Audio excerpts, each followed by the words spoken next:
Super Talk 99.7 WTN. It is 12:05. Good afternoon. I am Pamela Furr in for Matt Murphy. He is taking the day. We have lots of things to talk about this afternoon during your lunchtime. Matt calls this like a lunchtime hour or something like that, right? What does he call it? Well, when he's here, we call it the libertarian lunch. Yes. And when he's not here, I call it the not so libertarian lunch. What would you call it with the ginger time? Now, do you want to know the title? Yeah. Oh, no. What did you title today's show? Oh, no. Should I ask? Go ahead. Evil Ginger, but I repeat myself, Pamela Furr fills in for Matt Murphy today. Why? Why do you hate me? It's just the color. You are discriminating against me because of the color of my hair, and I'm calling HR. I'm in trouble for DEI. For DEI. All right. No, seriously speaking, I'm assuming Matt explained yesterday some things going on in his family, and I won't dwell too much on it. And I'm going to tell you why. I would not be able to get through it without tearing up. But I will have to say there is no pain, and I think a lot of you understand this. There is no pain like the pain of losing a furry family member. And I don't mean my last name. You know what I mean. There's no pain like that. And I was telling Belle earlier, I used to have a little dog. He was a little Yorkie. It's so funny. I'll tell the quick story. So I don't judge, but I happened to have the TV on in the 90s, and Oprah was on. And she was talking to people who had dogs and what kind of comfort animals brought to them in their lives, right? And so I thought, you know what? I want a dog because they all looked so cute. They were puppies and whatnot. And this was during the time that Rivergate Mall was actually someplace safe you could go. And they had a pet store. Do you remember those days, Belle? They had Past Pets. Yeah. And so I thought, all right, I'm not going to buy a dog from Past Pets. And everybody says, no, that's puppy mills. You don't want to get a dog from a puppy mill. So I went in just to look at the different breeds of dogs. That's all I was going to do. That was so dangerous because sure enough, what happened? I see this little teeny Yorkshire Terrier in their little cages, which broke my heart. But he was in a little cage and he was curled up in a ball and asleep. And I said, can I look at that dog? And they said, heck, you can hold him if you want to. And it was love. Right at that moment, it was love. But I couldn't afford my little dog named Bailey. So I might be one of maybe two others ever who have put a dog on layaway. So Bailey was on layaway at Past Pets. And every day I would come in and visit him because I had a deposit down on him, right? So I'd come in every day and I'd bring him treats every day and visit with my little dog. And then after about 4 weeks, no, it was maybe 3 weeks, I was able to take him home because I was able to pay him off. Is that not silly? Anyway, and so he was just the most wonderful family member for about 16, 17 years. And the pain that my family and I felt the day he died. And he died naturally. And that was so, I'm trying to keep myself out of the actual emotion of it. It was the worst pain, and it's so different. It's a different kind of pain than an actual human being. You know what I mean? Because, for instance, I'm blessed that I still have my parents. My father is 82. My mom is 88, and they're still with us. And that is, they're getting up there. So you prepare yourself. And you always, as an adult, at some point you'll have to bury your parents. When you are with a dog, though, the difference is I don't see my mom and dad every day. I don't care for them every day.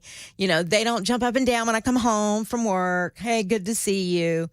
With a dog or a cat or whatever, you're with them more than you are any other family member. Think about that. and they don't fight with you sometimes, most of the time. They're always glad to see you. They'll curl up with you. Even when you're sick as a dog, no pun, they're right there where humans are like, stay in the other room. I don't want the flu from you. Stay in the other room. Your dog won't do that. Or your cat, or whatever the case may be. I can go on and on and on. So Bailey ended up being just the best dog I ever had, even from past pets. And he was healthy until the very, very end of his life. And I miss that dog. But it's been a while. It's been since, 2012, 2014 since I've had a dog. Because I'm not sure I can go through that pain again. It was awful. It was awful. So say a prayer for Matt Murphy and his family today. That's all I'm going to say about that, or I'll start to cry. Now, yesterday, if you don't know, I will tell you this. I am a grassroots engagement director for Americans for Prosperity, Tennessee. And one of our issues is fighting for school choice for all Tennesseans. Parental rights for all Tennesseans. And yesterday, we had what we call a Day on the Hill, where we bring Tennesseans from all over the state to the Capitol to rally and to talk with various lawmakers. By the way, you can do that too. As a constituent within the sound of my voice, at any time, you can pick up the phone and make an appointment with your lawmaker to tell them what you believe on whatever issue may be important to you. So it's nothing new just because I'm with this organization. But what we can do is gather lots of folks together and bring them to the Hill. And that's what we did yesterday. This is new for me. I've been to Capitol Hill.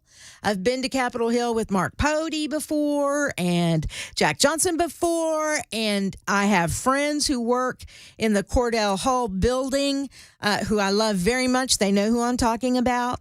And so I've experienced that side of it, but I've never experienced the so-called activist side before. And it was exhilarating for me, actually. It was eye-opening for me. And what I found to be interesting is that we've been very public, AFP, Tennessee, very public with the plans to gather yesterday at the Capitol. I was alerted to a post that was circulating yesterday morning to try to activate protesters to show up to counter our rally. And I don't know, 10, 15 moms showed up, I guess, who were not in favor of parental rights, which I just found so insane. So they showed up and they were asking questions. They asked me a couple of questions. There was one lady who seemed very nice who started asking me questions about, hey, what are you guys doing? She saw my AFP tag. I also had, if you're watching on Super Talk TV, I also had this sticker that was on my sweater that said support school choice, support school choice. So she was asking questions, very nice. And I said, how is it as a mother you don't support parental rights? And she said, well, I support public schools. And I said, well, I get that. That's cool. But what if your child isn't doing well, isn't thriving in the public school that they're in? Wouldn't you like the right to take them out of that school and send them someplace else where they could thrive, whether it be a private school, a home school, and take your tax dollars that you pay into the system with your property tax, take those tax dollars and have those dollars follow your child? Why wouldn't you? It doesn't make any sense. And she didn't really have an answer for me, except for she kept repeating, well, we're for public schools. Okay. So when our rally began and our speakers began to speak at the Capitol, these moms became different people altogether. This nice individual that I was actually having a conversation with turned into a hyena. I mean, screaming at the top of their lungs, and not just over in a corner. They got in our faces, in our personal spaces, screaming at the top of their lungs.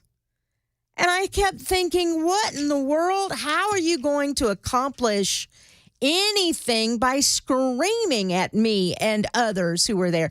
When you begin screaming like that, I can't hear anything. You know what I mean? Can you really hear anything when you're screaming like that? Not only that, are you going to change anybody's mind? Well, of course not. So things got quite heated and loud yesterday by these group of women who say they're moms protesting against our 60, 70, 80 member crowd yesterday who supports school choice and parental rights.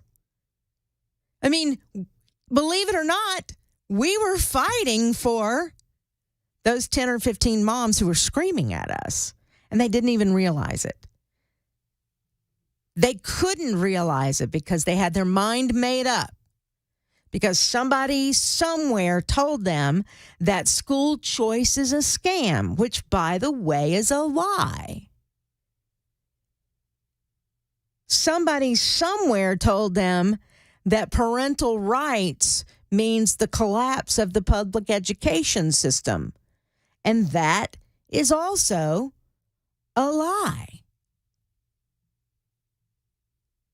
Instead of being open-minded enough to at least hearing what they perceive to be the opposite side, at least hearing what they have to say and examining what we're fighting for and what some of the lawmakers are fighting for. And instead of hearing any of that, they just wanted to scream. And then at that point, nobody's listening. I found that fascinating yesterday.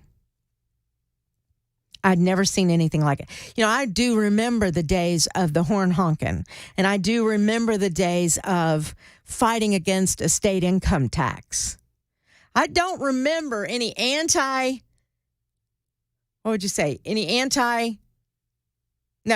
pro-income tax. I don't remember any pro-income tax people showing up. So I'm just not, I can be loud, no new taxes. You can be loud, but with that, people are listening, right? When you're screaming just to drown out the opposite side, at that point, it's just chaos. It's like they were the same people who were screaming during the governor's State of the State address, which I know the guys here talked about yesterday because I was able to listen a little bit. I was able to listen to the Dan Manda show in the morning before I headed to the Capitol. At any rate, I don't know where you stand on parental rights and school choice. We don't have a bill yet. It's being drafted. The details, the minute details, the specifics, they're being drafted. And then lawmakers will then argue and negotiate and do what it is that they do. But if you want your lawmaker to know how you feel about school choice and parental rights, I encourage you to go to the website tn4schoolchoice.com. tn4for schoolchoice.com. Go there, let them know where you stand, because I also know that during the week, most of you work. Most of you have a job. A lot of you are listening at your desk, at the office, online, watching Super Talk TV. Hello to all of you. So it's not easy for you to make it to the Capitol, to have meetings with your lawmakers during a business day. I get that. I understand that. But you can email. So I encourage you to do that. More to come. I want to tell you some other things I experienced up there on the Hill, which were just quite fascinating. And then the audacity of one lawmaker who actually complained about a staffer and got that staffer suspended. If you haven't heard the story, we're going to talk about that too coming up. So stick around. I'm Pamela Furr, in for Matt Murphy on Super Talk 99.7 WTN.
Super Talk 99.7 WTN. All right. Now, those who know me, what are you laughing at, Belle? Those who know me, I don't know if they're going to think this is funny or not, but this caught my eye for obvious reasons. The headline was, "Too fat to fly?" Airline will announce that it is going to weigh passengers as well as their carry-on. So I'm thinking, oh, crap, man. What does that mean? Kevin Smith actually had a comedy special that came out on DVD called Too Fat to Fly after Southwest wouldn't let him on the plane. As a girl of a certain size, still trying to shrink, thank you, Awaken 180, but still a girl of a certain size, I have some concerns. Anyway, the airline, this was just from the Daily Mail, right? An airline has announced it will begin weighing passengers with their carry-on luggage in order to better estimate the plane's weight before takeoff. It's a controversial move from Finnair. Well, I'm not flying Finnair anytime soon, so I think I'm going to be okay. They say that so far more than 500 volunteer customers have participated in the weigh-ins. I would not be one of them. I'm just going to go ahead and tell you. You know what else I learned yesterday? That at first I couldn't figure out why this was happening, and then it dawned on me. So you have to go through security at the Capitol, right? Actually, there are several security checkpoints at the Capitol.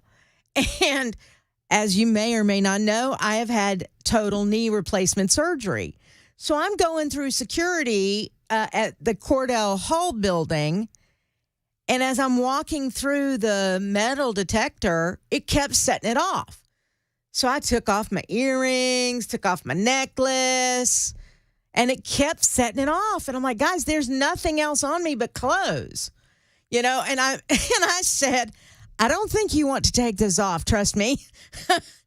It's not for the faint of heart. Trust me on this.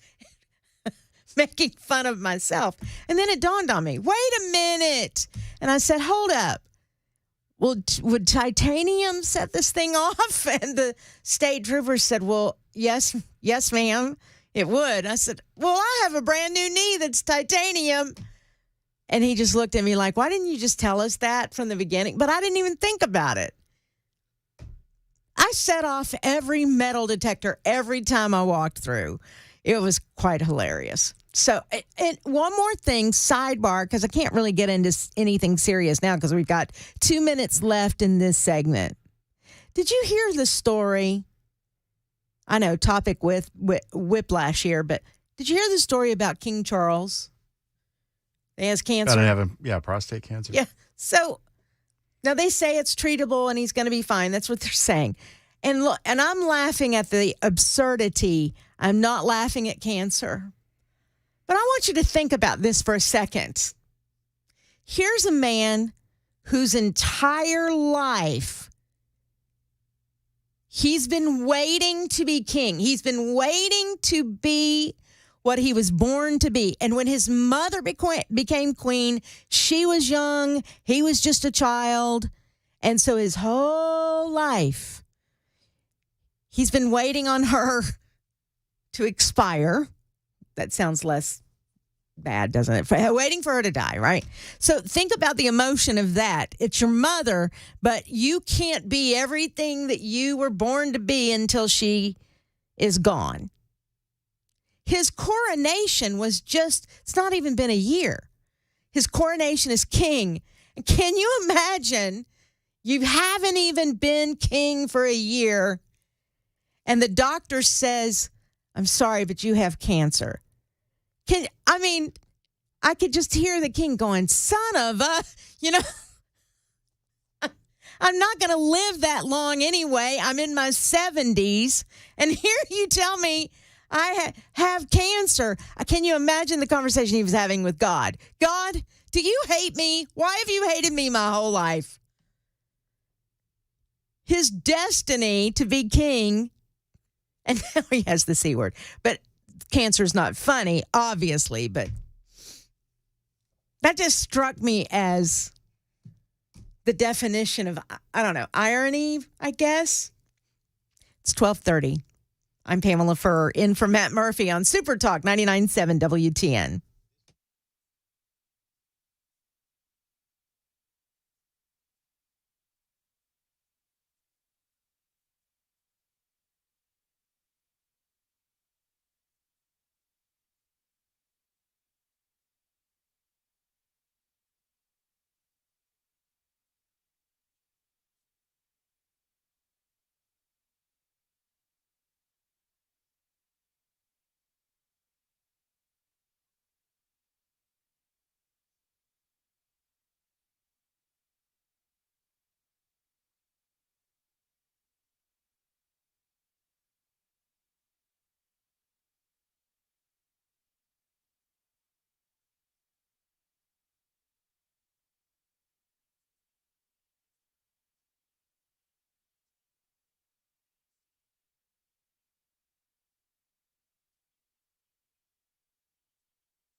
Super Talk 99.7 WTN. It is 12:34. I am Pamela Furr, in for Matt Murphy. Glad to be with you today. Matt will be back. I think he'll be back tomorrow. It's my understanding he'll be back tomorrow. So that's good. So yesterday, I mentioned this earlier in the show. Yesterday, I had the great privilege of being at the state capitol. What a beautiful building.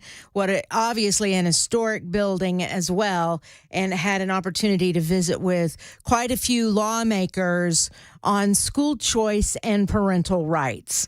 And it was an eye-opening experience for me to get to participate in something like that. Thankful for Americans for Prosperity Tennessee. I'm a grassroots engagement director, so I got to see some of the fruits of my labor, if you will, because we had some folks just at the grassroots level come with us up to the Capitol to talk to different lawmakers. So that was awesome. And again, got to talk to various people. That was awesome. Got to sit in on some committees and see how the sausage was made. That was boring.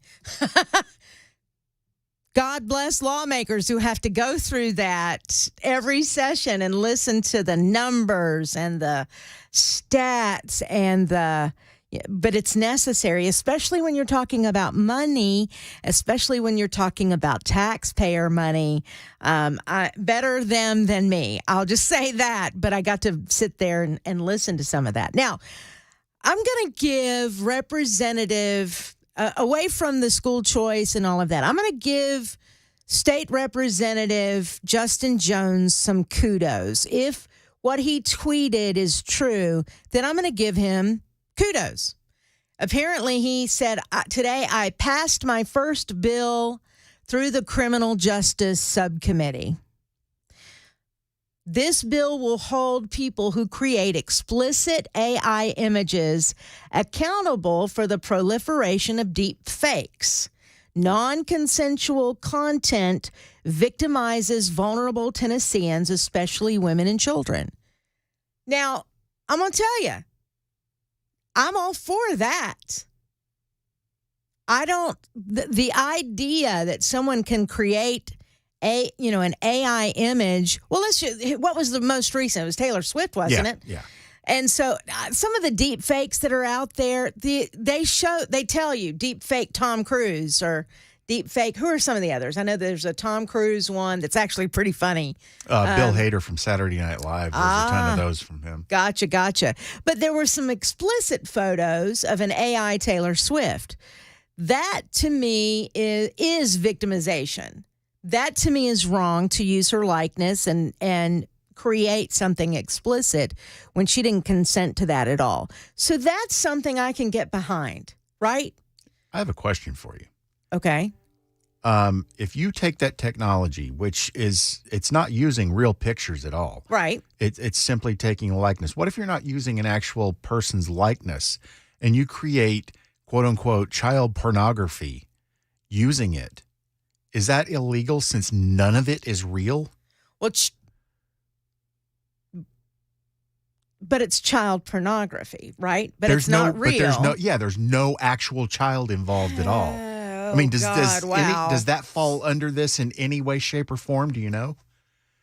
I don't, because a child, a real human being was not victimized. Oh, it's all ones and zeros in the computer. Do you know it though when it's disseminated?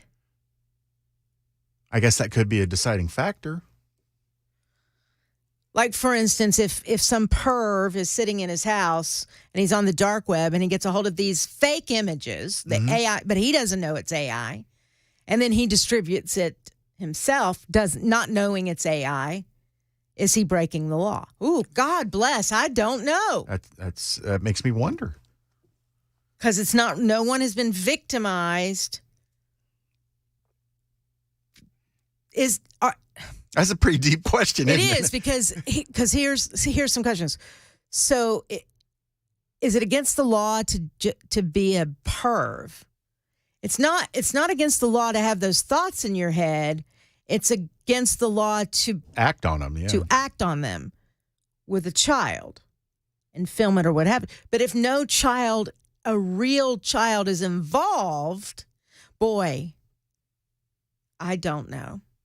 And in that kind of an instance, if you're not actually using, like with the Taylor Swift thing, I can easily see her having a claim to say, you misrepresented me. You used my image without my permission. But if it's the computer's just making it up, it's a random combination of thousands upon thousands of potential code. Of code. What? There's no real person involved. That's too deep for me, Bill. I mean, that seriously, that is an argument that will probably have to be made at some point, and lawmakers are going to have to figure that one out. Greater minds would have to discuss that. Okay, you've stumped me. I'm stumped too. I'm going down that rabbit hole in my head. All right. So it's against the law to, isn't it? For instance, if you go to porn site, this is an adult conversation, guys. So if you have children in the car, this is an adult conversation. There's the disclaimer. There's porn on the internet, right? Adult porn on the internet. The regular internet that you and I could just pick up, through our own. It's illegal, right, to depict this. This is adult, guys, but forced situations. I believe that. I believe it is, right? Because I don't think your porn sites show that stuff. If you go on the deep web, you can. It's what people used to call snuff films, right? So my question then is, can you do that with AI? There's no victims. So can you? I don't know. And again, I can see Taylor Swift having a case because they're using her likeness. And it would be very easy to deceive somebody that was a leaked photo. Yeah. Or, from her phone or something or whatever. I don't know. A friend of mine, he was a former pastor from my church, has written a book called Faith in the AI Age or something like that. That would be a question I would want to pose to him. Well, and the reason I brought it up is because you said, in his statement, he said that non-consensual content victimizes vulnerable Tennesseans, especially women and children. So if someone were to take, let's say some kid in school were to take the likeness of a child and put it on a not real body. Now, again, I could see that being a legitimate complaint because you're using their noticeable likeness, an actual likeness. Yeah. And that would victimize that child, no matter who does it. You've completely thrown me.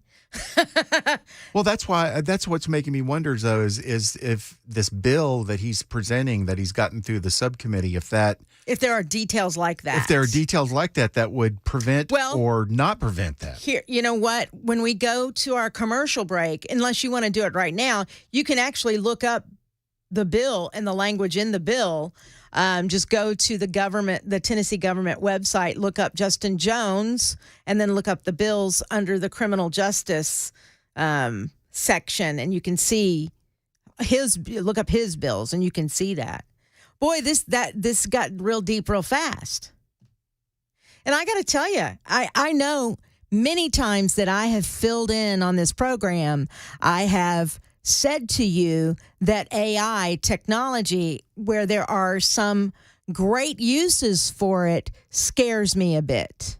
And it's probably how my parents felt about the internet. The internet scares me a bit. It's the danger zone. And yet so many wonderful things have happened since since Al Gore created it, So there's been lots of good things that have come out of it, and there's also bad things that have come out of it. When you abuse anything good, it turns into not so good, right? Balance is what you're always looking for. The Bible even teaches things about balance. You want balance in your life. My original point to all of this was, though, bravo to Justin Jones on the surface. If what he's saying is true, that's a good bill to have. And if he's working that through, I can get behind that. But there are so many things that Justin Jones presents that I don't get behind very often. In fact, some of it seems ridiculous and ludicrous. But I can always support something if it's good, if it's doing good for people, if it's doing good for Tennesseans, if it's doing good for Americans or just humankind, mankind, right? But here's what I find interesting.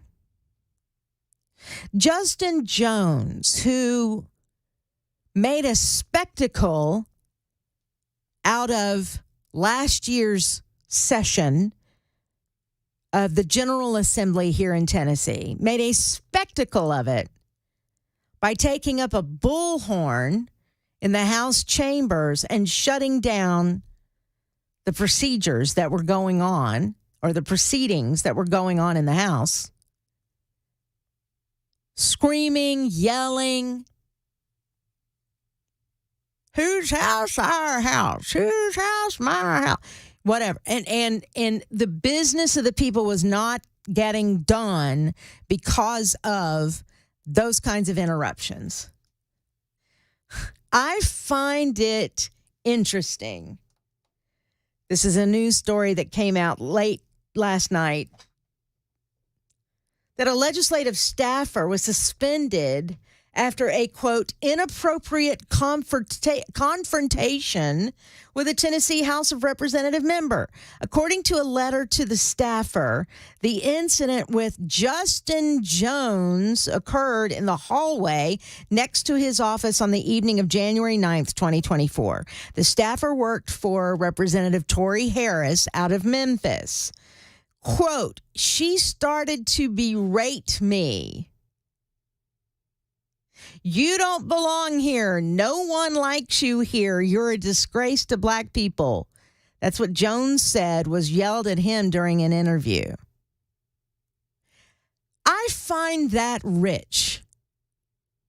How many times has he accused members of the House of being racist?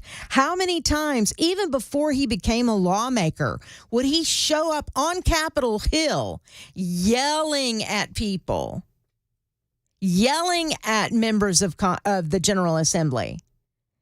How many times would he camp out accusing anybody going into the Capitol building of being racist, when none of that was true? Connie Ridley, the director of legislative administration, stated in a letter to the staffer, quote, your conduct failed to maintain a satisfactory and harmonious working relation with the member and has caused disruption in daily operations for the member. It was in the hallway. Was she blocking him from entering his office? And I'm sorry, but wasn't there an incident that happened in the House that kept the daily operations of the House from happening? Was it a disruption that was caused by Justin Jones?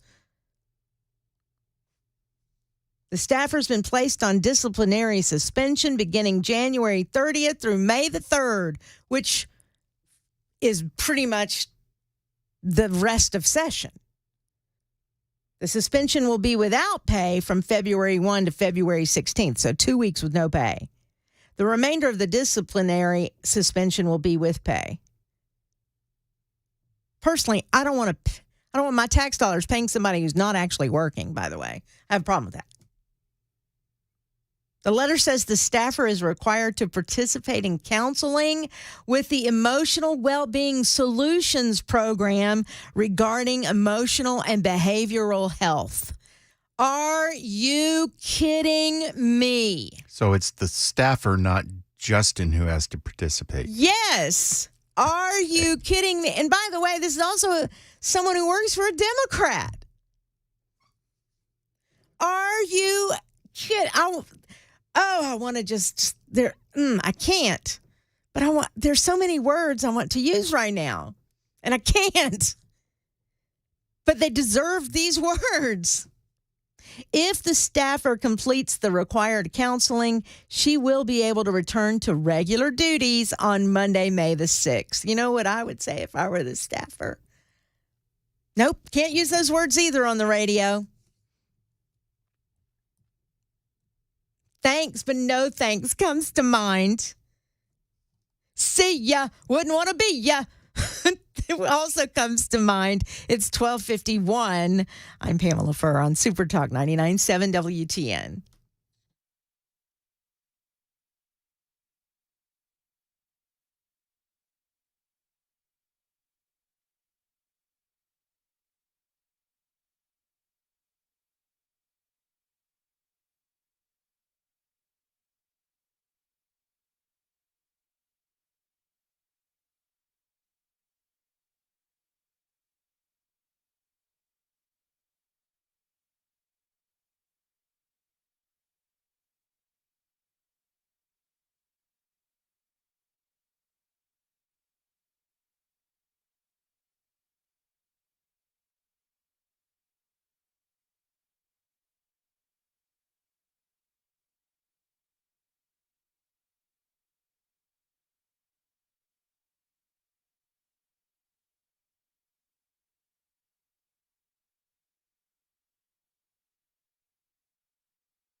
Super Talk 99.7 WTN. I am Pamela Furr in for Matt Murphy. He will be back tomorrow. I know we only have a short amount of time here, so I think we should talk about the rumor that's going around. I'm hearing a rumor that there is a rocker that's about to open up a bar down on Broadway. Guess who it is? It's my life. If you could have seen the look on Belle's face. I literally, I'm not exaggerating. I was sitting here going, it's probably John Bon Jovi. And sure enough. And then boom. It's true. John Bon Jovi is set to open JBJ's Nashville. Oh, that's original. On Lower Broad this spring. It's going to be in the old Merchants building. By the way, I didn't know the Merchant, that restaurant was gone. I didn't know that it closed down. Did you? Have you ever been there? They made years. The best martinis. Anyway. Do we know if he's actually a part owner in this, or is he just licensing his name? Let's see. After months of speculation, this is from the Tennessean, it's official. The stretch of bars on Lower Broadway in Nashville, mostly named after country stars, is about to add the name John Bon Jovi to its roster on the heels, blah, blah, blah, blah, blah. A 5-story, 37,000 square foot venue, complete with 2 rooftop spaces at the corner of Broadway and 4th this spring. Big Plan Holdings bought the former parking lot next to, I guess, all those buildings for $9.4 million in 2020, and construction is underway. Huh. Sounds like to me he's just lending his name. Like they all. So what is he going to offer that's any different from any other bar that's down there? Maybe he'll treat it like he does his soup kitchen and you just pay what you can. Well, now that I can get behind. I got $2. I've had 5 martinis. I got $2. All right, it is 1 o'clock, time for news on Super Talk 99.7 WTN.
Super Talk 99.7 WTN. It is 105. I'm Pamela Furr.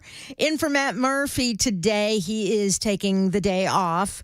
I'm sure if you listen to his show every day, you know the reasons. And so I'm not going to get into that. That is his personal private matter. And you can find him on all the socials. And he's explained some things there about his beloved John Henry. So there you go. But he'll be back tomorrow. Meanwhile, if you want to get in touch with me, our super text line is open, 615-737-9986, 615-737-9986. Now, one of the things that I'm going to discuss now is this failed impeachment of Alejandro Mayorkas. I got to tell you, I don't. First of all, I'm going to just give you my straight opinion on this whole thing.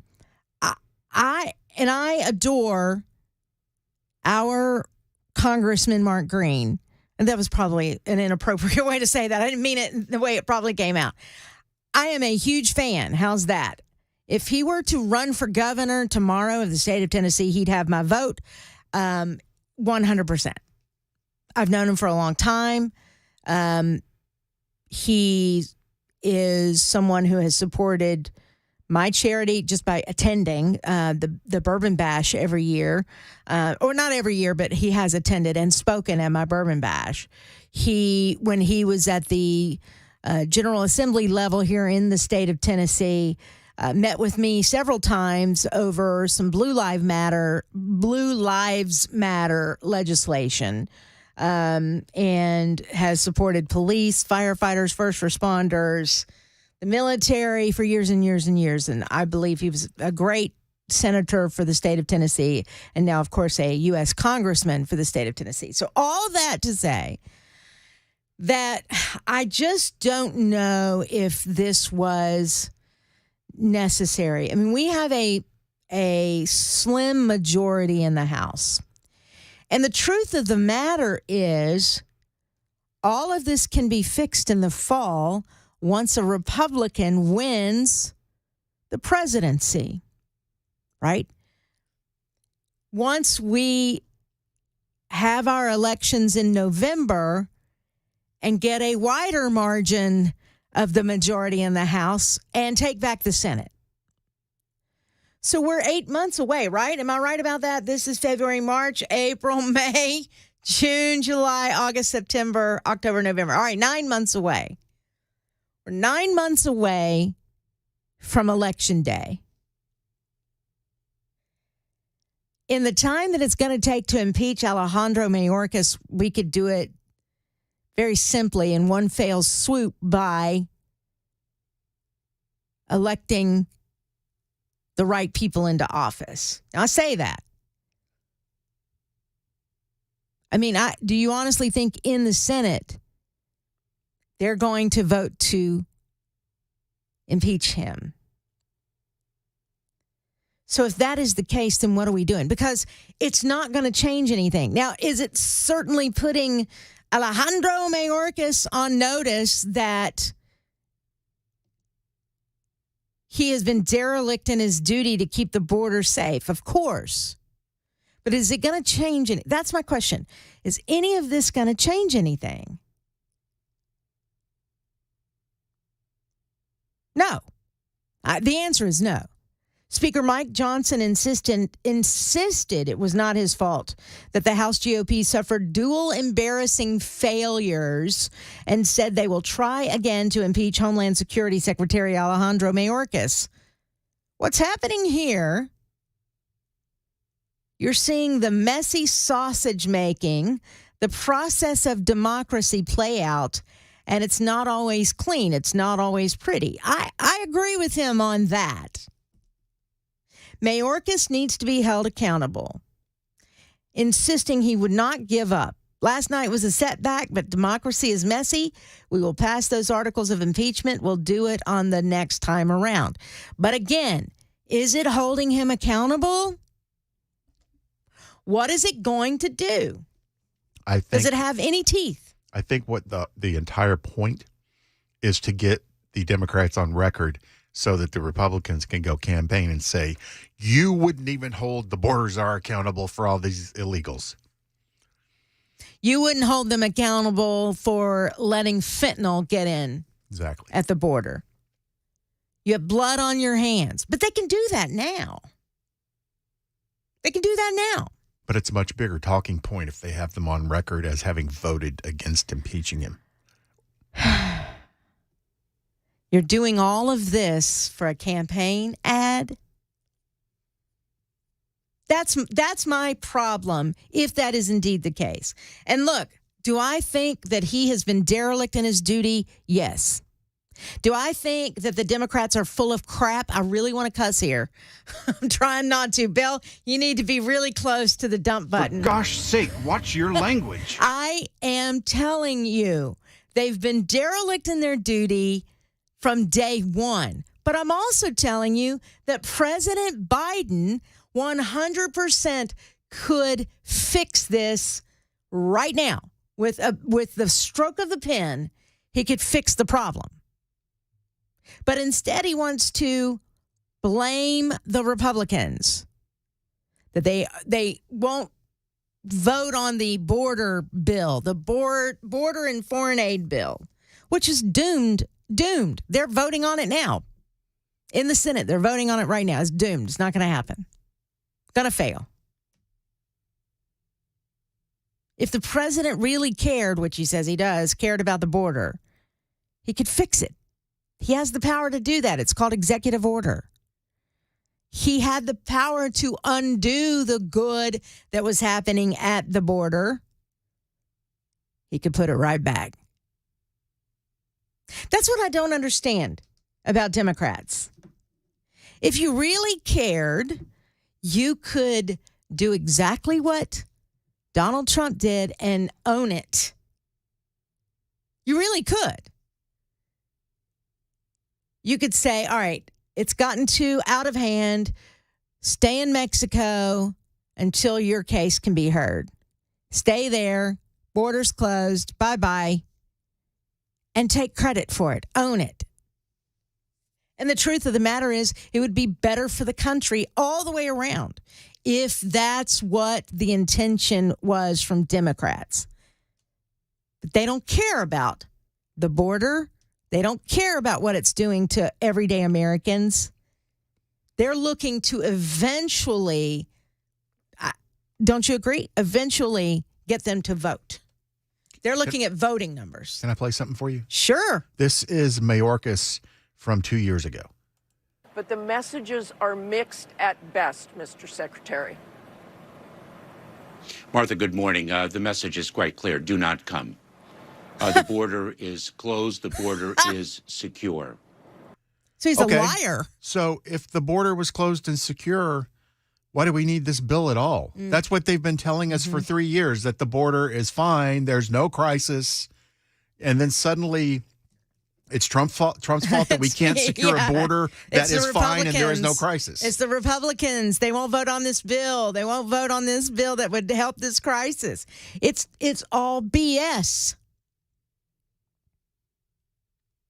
It's all BS, in my opinion.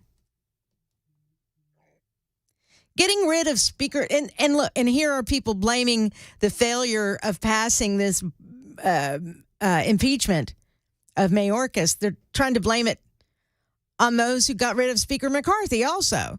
Getting rid of Speaker McCarthy has officially turned into an unmitigated disaster. Representative Tommy Massey wrote that on Twitter after the two failed bills, one of which he voted against. All work on separate spending bills has ceased. Spending reductions have been traded for spending increases. Warrantless spying has been temporarily extended. Our majority has shrunk. Johnson responded to that criticism. I don't think that this is a reflection on the leader. It's the reflection on the body itself. After weeks of buildup, a resolution to impeach Mayorkas failed last night when Democrats pulled off an upset by wheeling in Texas Democrat Al Green, who had just had surgery. In fact, I think I heard that he still had like his scrubs on. He still had his hospital garb on. The move seemingly caught Republicans by surprise. Their floor director was literally telling our floor director that Al was not going to be here. This was what a Republican whip told the Daily Mail. Republicans were then down one vote, with Majority Leader Steve Scalise out to recover from cancer treatment. And the resolution failed. They should have. Why didn't they wheel Scalise in? Excuse me. Did you hear that? Okay, good. One of those uncontrollable throat glitches. Sorry about that. Representative Tom McClintock of California, a rare Republican from California, who voted against the Mayorkas impeachment. Ooh, a Republican voted against it. Said the floor humiliation wouldn't have happened under former Speaker Kevin McCarthy, calling it a self-inflicted wound by ousting the one person who could have led a razor-thin majority. Well, that makes no sense coming from Tom McClintock, a Republican. You should have voted for it.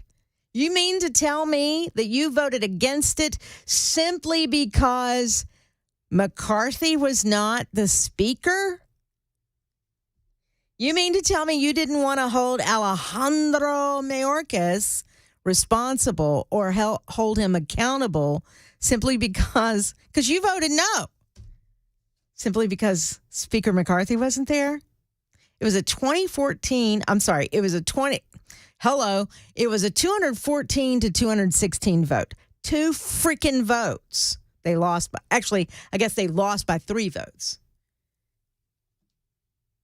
It marked the second of 3 major legislative failures of the day for the Republicans, who remain deeply divided across the House and Senate. That's the other thing that kills me. Can I just be honest here for a minute? Let's just be honest with one another and just some real talk, some straight talk. You know what I think the problem with Republicans is right now? We're eating each other. We're turning on each other. There is not, I don't see it, a unified party, period. And so it's difficult to get anything done if you're divided. What is it? What's the proverb? A divided house will fall, or something like that. A house divided cannot stand. It cannot stand. Close enough. Same diff. That is so true. I'm going to write a book called Ginger Quotes. Feel free. I got some doozies. Look, I don't know how you feel about it. I'm not saying he shouldn't be held accountable. But in 9 months, that's honestly where you can do your best work as a citizen of this country in holding Mayorkas and Joe Biden and the rest of them accountable. Vote them out. That's where you can do your best work. Find those conservative candidates who can run against those Democrats who have blood on their hands. For that matter, run against Republicans who also have blood. Who have blood on their hands? If Tom McClintock, a Republican from California, votes against the Mayorkas impeachment, what else is he going to vote against? Closing the border?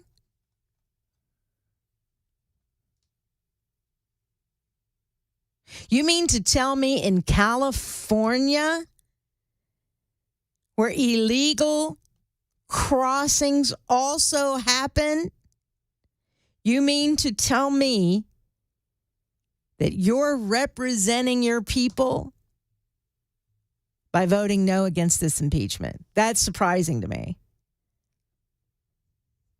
I heard somebody, it was Chris Hand. I was listening to Chris Hand on the way in here. He was playing audio from, do you remember George, what's his name? Santos? Santos was kind of basically, raising the middle finger with his voice. He was doing it with his voice, saying that the reason why this failed is because of the Republicans that got rid of him. They would have a better chance of getting it passed had they not kicked him out of the House. Not that he wasn't a liar or a fraudster or anything like that, that he didn't deserve to be kicked out. It's crazy. Politics is crazy. It's messy. It's ooey gooey. The good news is there are some people that are fighting for you, the voter, the constituent, the Tennessean, the American. And I do believe Mark Green is one of those. I don't know. This one I'm again, you can boot Mayorkas out of office in November for certain. For certain. I also think, I will say this too, it had to have been a surprise. I don't think they would have brought this impeachment to the floor had they not believed they had the votes and something went horribly wrong. 121. I'm Pamela Furr in for Matt Murphy on Super Talk 99.7 WTN.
Super Talk 99.7 WTN. Don't laugh at me, Belle. I forgot to turn my microphone on. I'm sorry. It's not that I've been doing this for more than 30 years. No. At any rate, I'm glad that you're here. I am in for Matt Murphy. Been getting a lot of reaction on the super text line, 615-737-9986, on some of the topics we've been discussing. And Belle, I mean, people were really interested in the conversation that we were having about AI. I find that fascinating also. If you missed it, I was praising Representative Justin Jones. Can you believe that? Praising Justin Jones for a bill, I guess, that he's gotten passed out of a criminal justice committee or subcommittee, and it's regarding AI, making it illegal to use somebody's face, right? Am I right? In an AI way, their likeness. I'm probably saying it all wrong, but basically making it illegal to do that. And so in any kind of explicit way. So the question came up from Bell. In fact, go ahead. You can pose that question again. If we're talking about children. Yeah, because he had made a reference, comment about keeping Tennesseans safe, especially women and children. If you create an explicit piece of AI artwork that has the potential to look very real, and you're not using an actual person to base it on, and it's all ones and zeros in the computer, is that a crime? Is anyone being victimized? Yeah. Is there a victim here? And so we took it even down to the child pornography. If AI created a child in an explicit way, but there actually was never a human child connected to it, can that be illegal? Because there's no victim here. So there was a text message that came in that I thought was interesting. As a mother of 7, I think it should be that anything used to encourage child pornography should absolutely be illegal. It victimizes all children by encouraging it and puts children at risk. Because I guess you're feeding that beast, if you will, the perv sitting there looking at child porn, whether that child is real or not, it's still feeding that beast and could continue to potentially put children at risk. She goes on to say, there are certainly the things that scare me about AI and the fact that those who make the laws often get it very, very wrong. Thank you both for having the conversation. It's an adult conversation, but in this age of AI being used more and more every day, I think it's an important conversation to have. And I can't believe these words are coming out of my mouth, but bravo to Justin Jones. If this is his bill and it's moving forward, that this is a good one. Think he'll unblock me from Twitter after I said that? You don't think so? No. It's not going to unblock me either. So, I mean, I'm going to do some more research on that bill because I do think it is a good one. I don't think it's right to use anyone's likeness in a way that they did not approve. Unless you are upfront about it. So like deep fakes. You're upfront about the fact that this is a deep fake Tom Cruise. I've seen some deep fake Elvises that are pretty dang good. You know, Elvis working out in the gym. It's a deep fake Yeah, Elvis. you know that's fake. Yeah. That sort of thing. You know, if Elvis were alive today and young, you know, what would he act like? Those are fun, but you know they're fake. Pretty interesting. I think it's an interesting conversation. At any rate, it is 1:30. Our super text line remains open, 615-737-9986. I'm Pamela Furr in for Matt Murphy on Super Talk 99.7 WTN.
Super Talk 99.7 WTN. I am Pamela Furr in for Matt Murphy. I do want to respond to one super texter.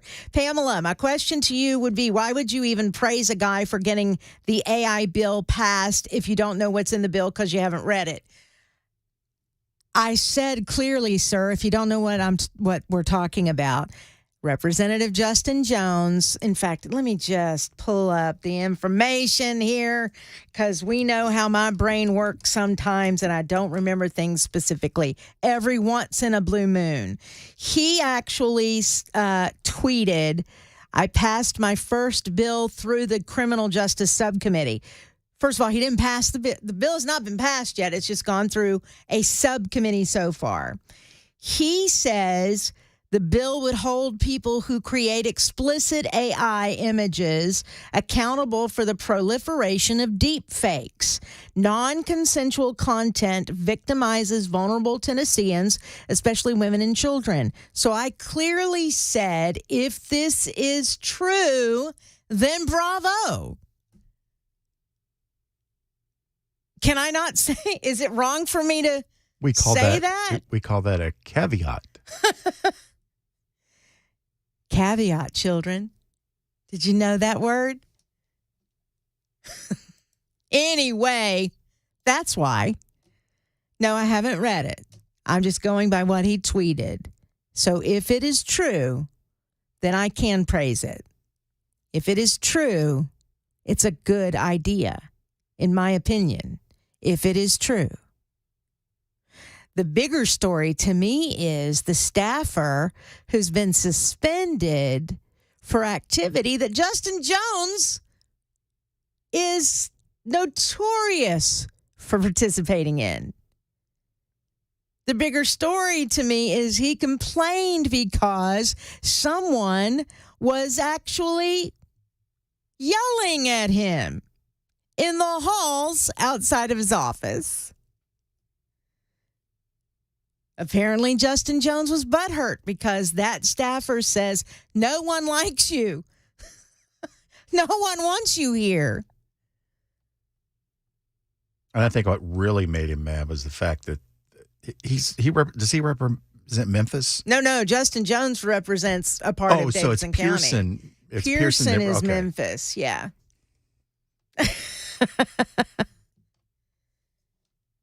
If you don't know the story, it's pretty interesting and I keep saying rich, because it is.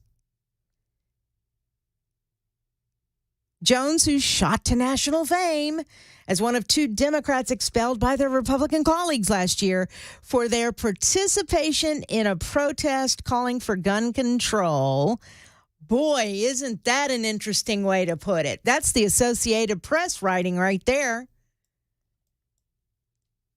Said that he filed a complaint against the staffer last month following an incident that took place outside his legislative office.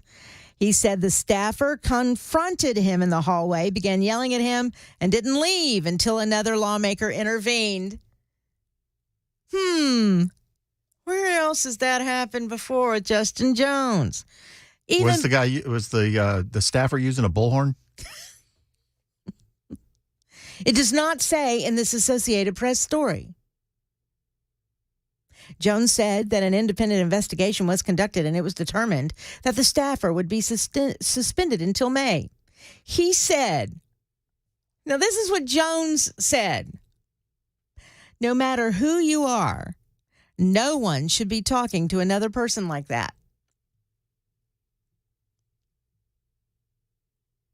On the evening of January 9th, 2024, this is the disciplinary letter.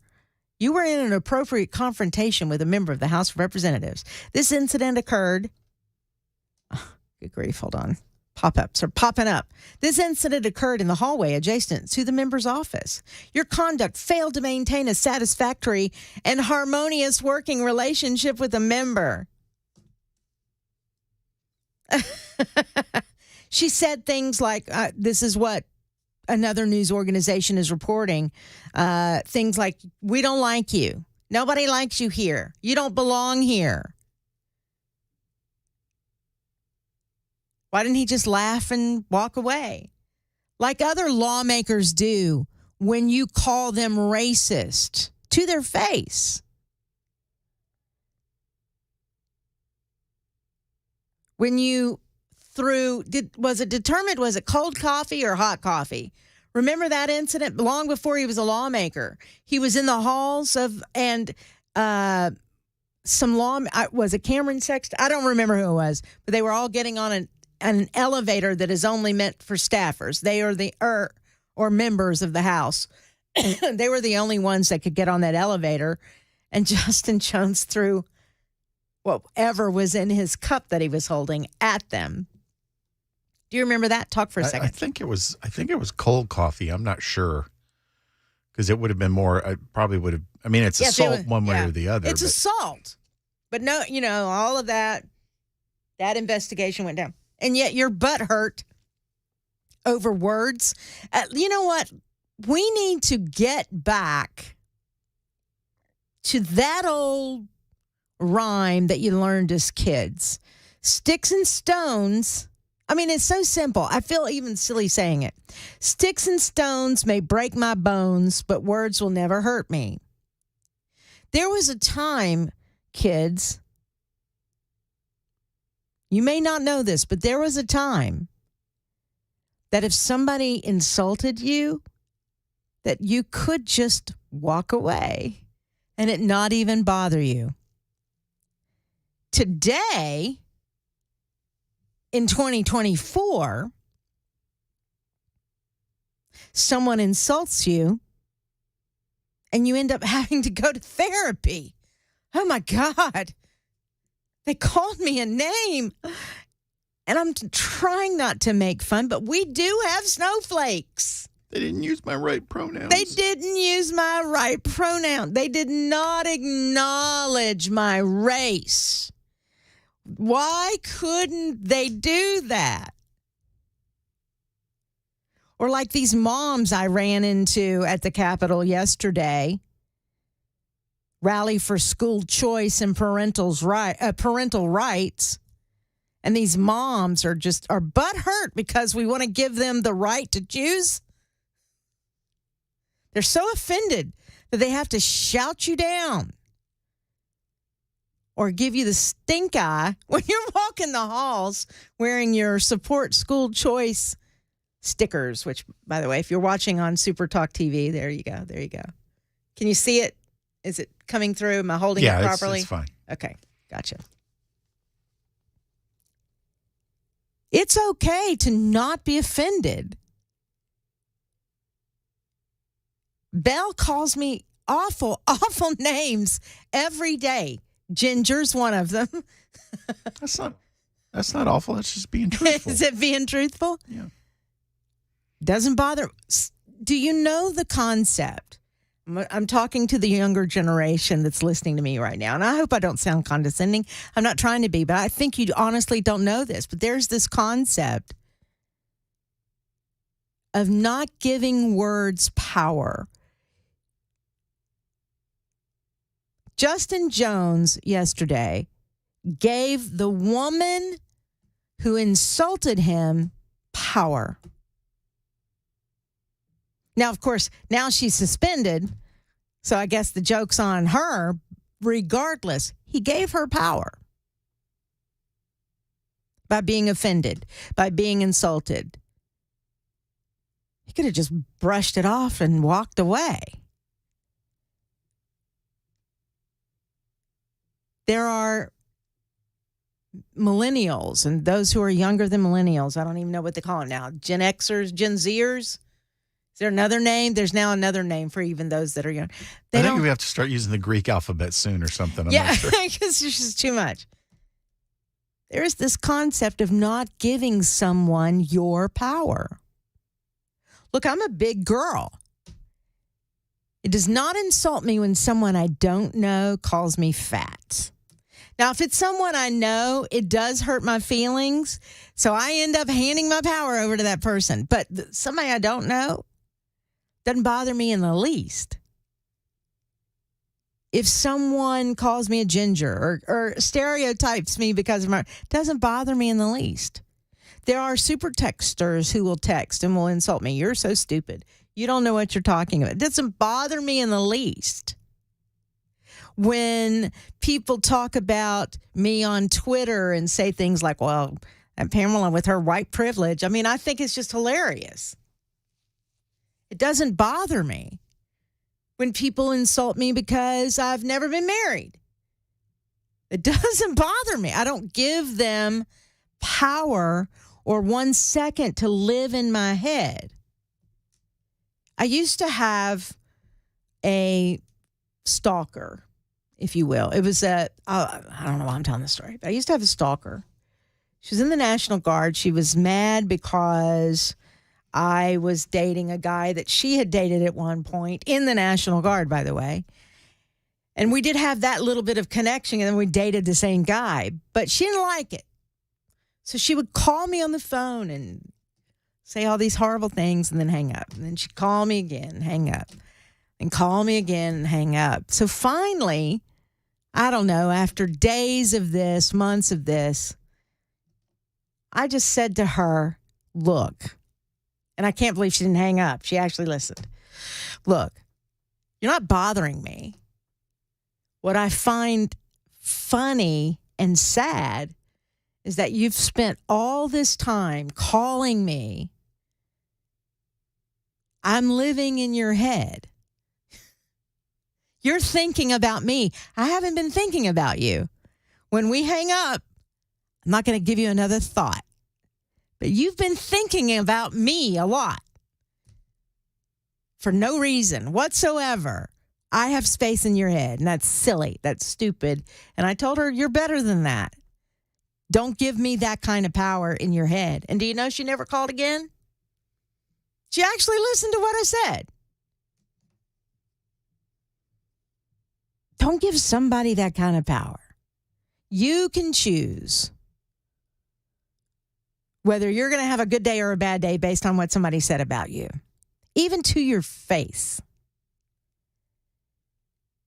I think it's unfortunate that this individual, if what Justin Jones said is true, I hate that she got herself into such a situation that she was so emotional that she screamed these things at him, if indeed that's what happened. I hate that she's been suspended. Maybe she will learn her lesson. What I find comical is that she's going to have to go through some counseling and through a emotional program. I can't even remember the name of it right now. That she's going to have to go through that. Yet Justin Jones participated in these very actions, not only during the last session, but even before he was elected as a representative for the district that he represents. Her lack of decorum wasn't even on the House floor. Right. It was in the hallway. For crying out loud. So it's just, the whole thing is just rich to me. But may I quote Justin Jones one more time? No matter who you are, no one should be talking to another person like that. So I would encourage Speaker Cameron Sexton to use those same words when Justin Jones accuses him of being racist or whatever on the House floor. Just say these words. No matter who you are, no one should be talking to another person like that. It's 1:48. I'm Pamela Furr, in for Matt Murphy on Super Talk 99.7 WTN.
I'm just a dumb redhead ginger.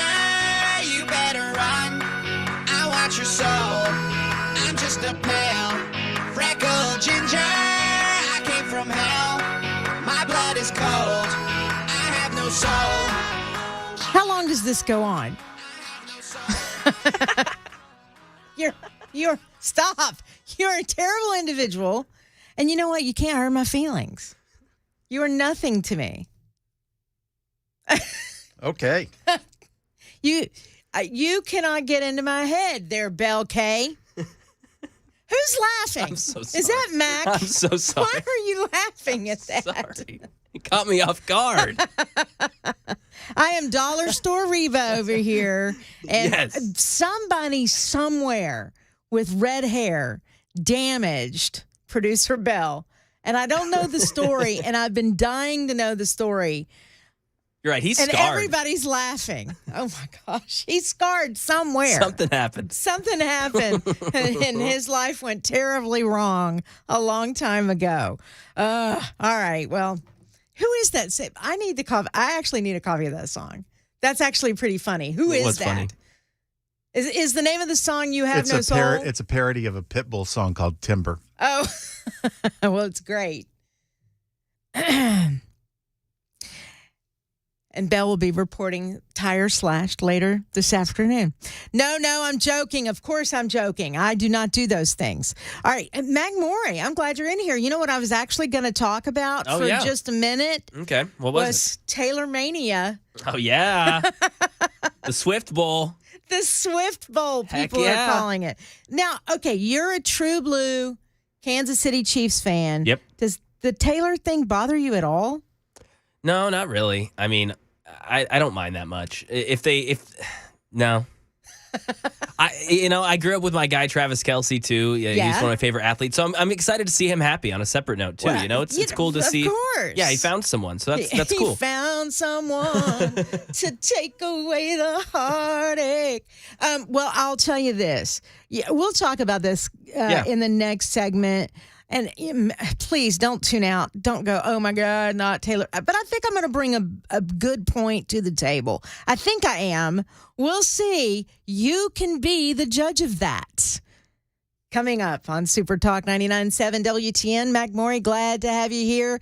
Okay, I won't do it. News is coming up at 2 o'clock on Super Talk 99.7 WTN.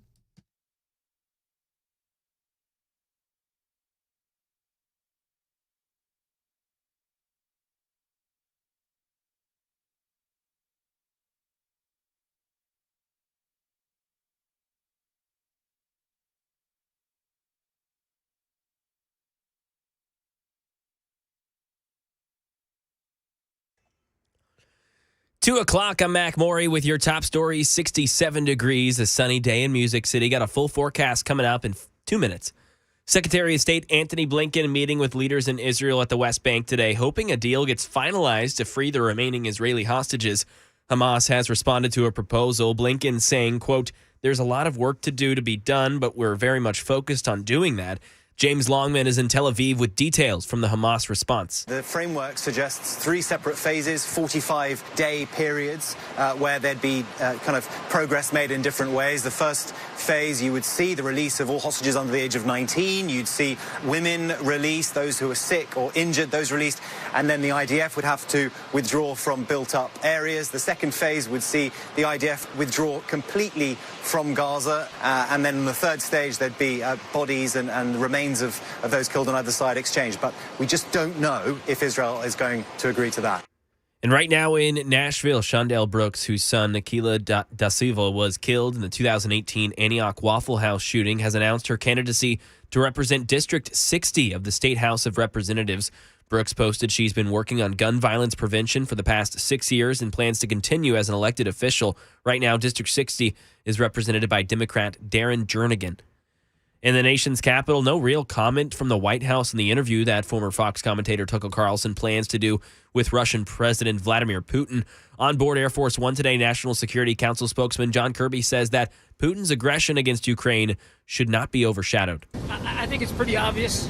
It should be very obvious to everybody what Mr. Putin has done in Ukraine. And bogus, completely bogus and ridiculous reasons for which he tried to justify it. I don't think we need another interview with Vladimir Putin to understand his brutality. And that is the latest news. Weather's next. I'm Mac Morey, WTN News.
Super Talk 99.7 WTN. It is 2:05. I'm Pamela Furr in for Matt Murphy, who's taking the day off today.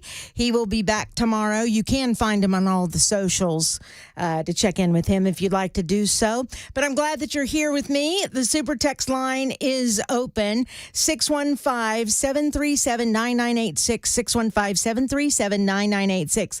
All right, is Mac Morey still in the newsroom? Oh, yeah. I'm here. All right, good deal. And Belle, obviously, you can chime in here as well. And I'm positive some of the other hosts have talked about this, but now I get my opportunity. First of all, I haven't been, a rabid Taylor Swift fan per se.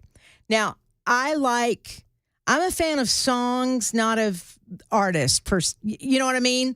Yeah. Except for the Oak Ridge Boys. Now, I love the Oak Ridge. I'm a huge fan of the Oak Ridge Boys. But I'm a huge fan.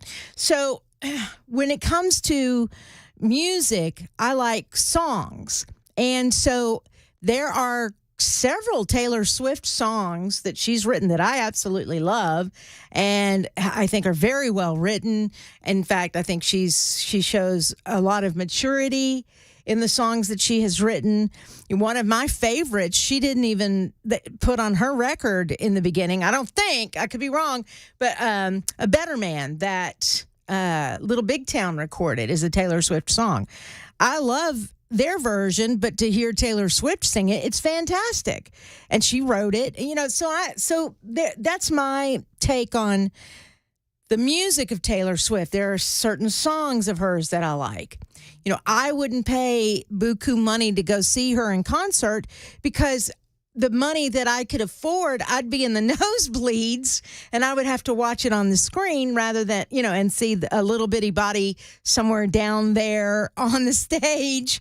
And to me, I don't want to spend money if that's what I'm doing is just watching a screen. Does that make sense? If I had good seats at a decent price, maybe, but whatever. Okay. But that's the way I feel about lots of concerts. I saw the Rolling Stones at Nissan Stadium, and the truth is I watched little bitty bodies on the stage as opposed to, watching it on the big screen. It was a great experience, but I'm never going to spend that kind of money again. The last time I spent hundreds of dollars on tickets was a Prince concert, and trust me, that was amazing. And that would be awesome. They were great seats. Saw them in Raleigh, North Carolina. One of the best concerts I've been to, period, hands down. All right, enough of that.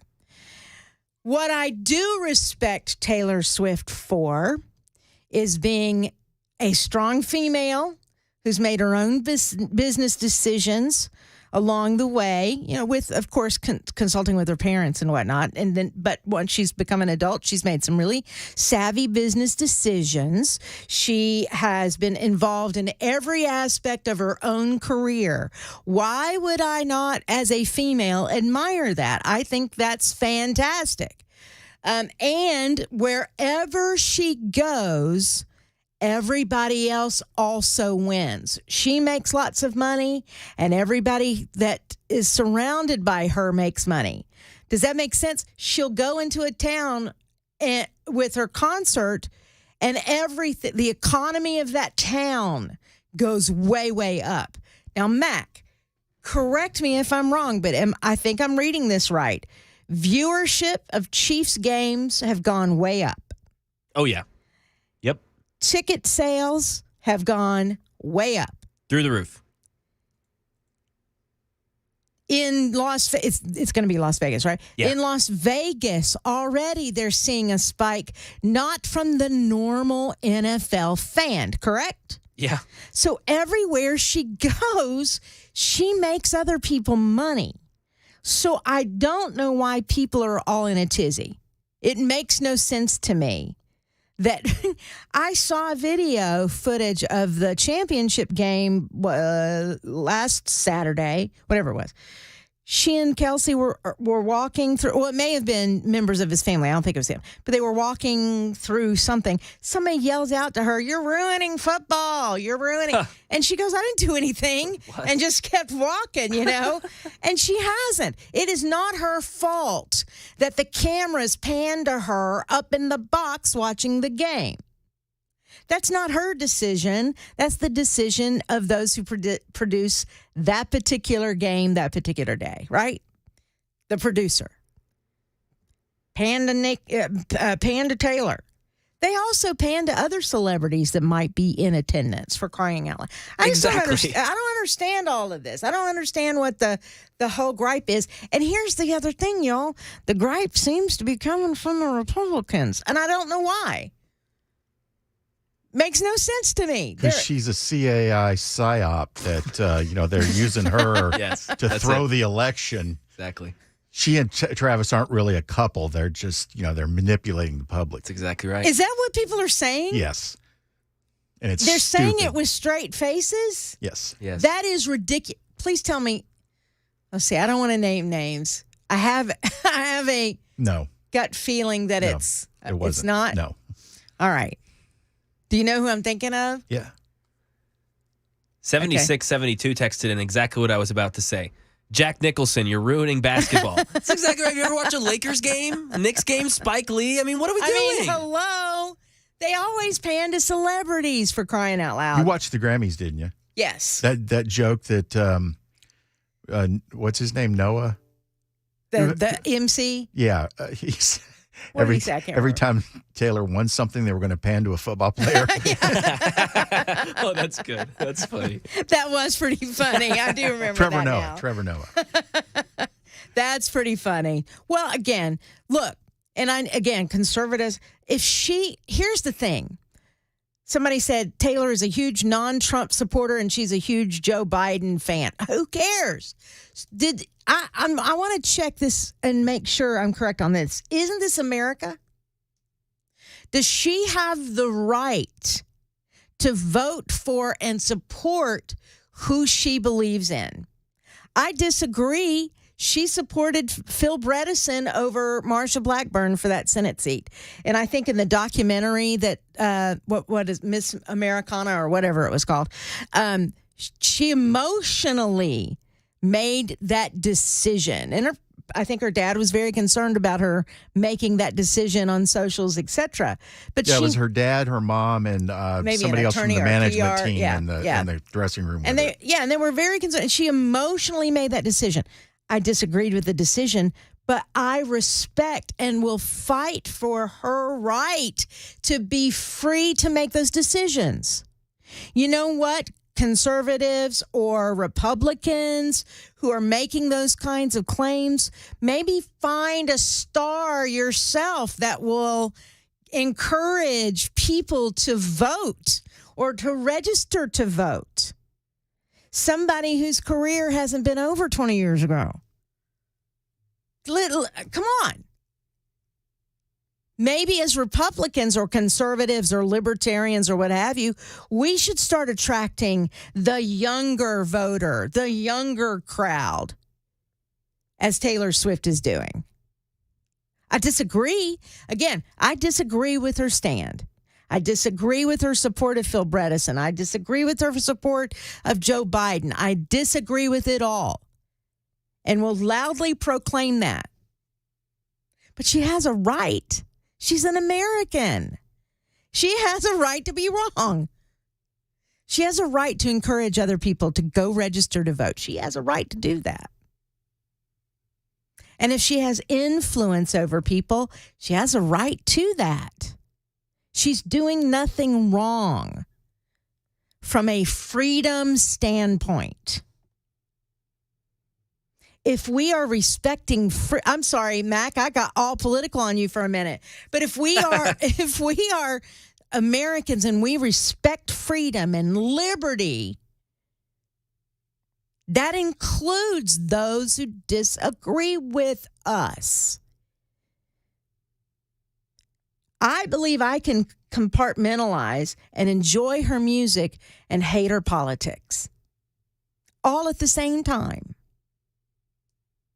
I can enjoy this love story that seems to be playing out before our very eyes. You know, here's what I think. Now, I know, trust me, I know Travis Kelce, he promotes the vaccine. Okay, he has the right to do that in this country. Well, he's a CIA agent. He's not actually a football player. You're right. He's not a first ballot Hall of Famer. What are we talking about? No.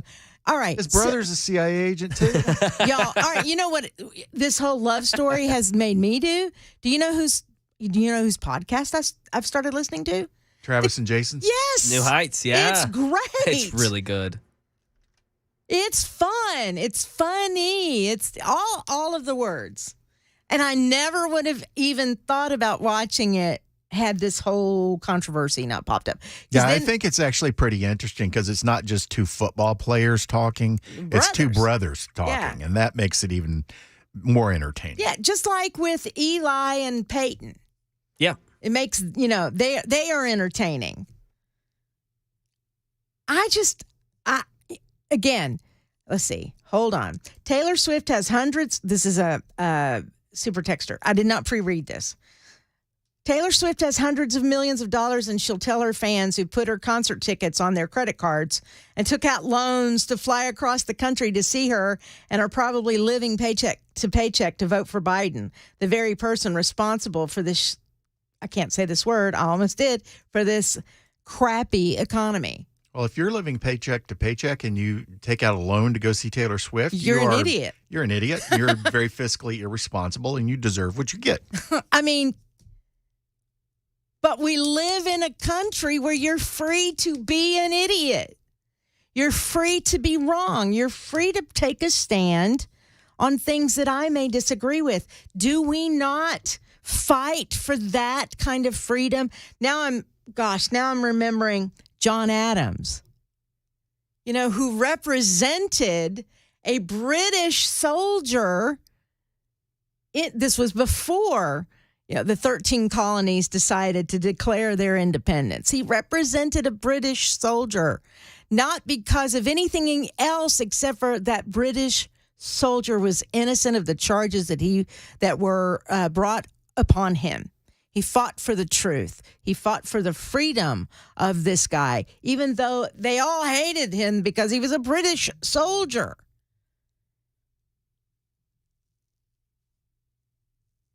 We are free, and our forefathers fought, died, bled, all of it, so that you can be free to disagree with others. I just don't understand it at all.